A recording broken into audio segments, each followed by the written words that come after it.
Salam alaikum wa rahmatullah. On se trouve ici au niveau de la mosquée de Quba, mais aujourd'hui on va parler ensemble d'une mosquée qui était présente ici où le prophète sallallahu alayhi wa sallam n'a pas prié car Allah subhanahu wa ta'ala lui a interdit de prier.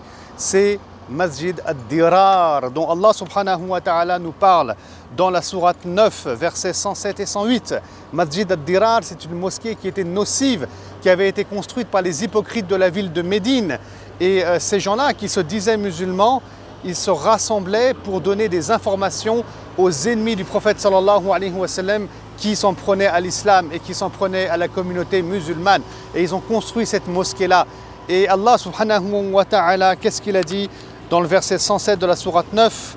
Il en est qui ont édifié une mosquée par rivalité et par impiété pour semer la discorde entre les croyants et faire de ce lieu le repère de celui qui, auparavant, avait combattu contre Dieu et son prophète. Ce sont ces gens-là qui, aujourd'hui, viennent jurer de toute leur force qu'ils ne voulaient faire que du bien, alors que Dieu est témoin qu'ils ne racontent que des mensonges. Et donc, il ne faut jamais prier dans ce genre de mosquée qui existe, bien entendu, jusqu'à nos jours. Ces mosquées où il y a de l'impiété, ces mosquées où il y a des gens qui se rassemblent pour faire du mal aux croyants et qui sont nocifs à la communauté musulmane. Et regardez ce qu'il dira Allah dans le verset suivant, le verset 108.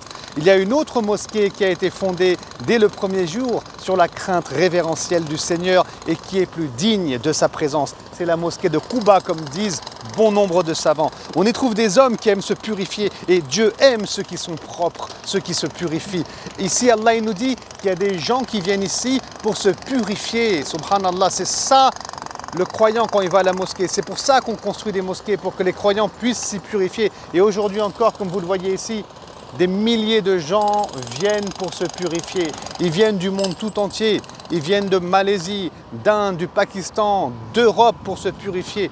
Et regardez, Allah subhanahu wa ta'ala, il a fait que Masjid ad-Dirar vienne à disparaître, mais que Masjid al-Quba soit toujours présente actuellement. Et on est en 2022 avec les serviteurs d'Allah qui viennent prier. Regardez la grandeur et la toute-puissance d'Allah subhanahu wa ta'ala.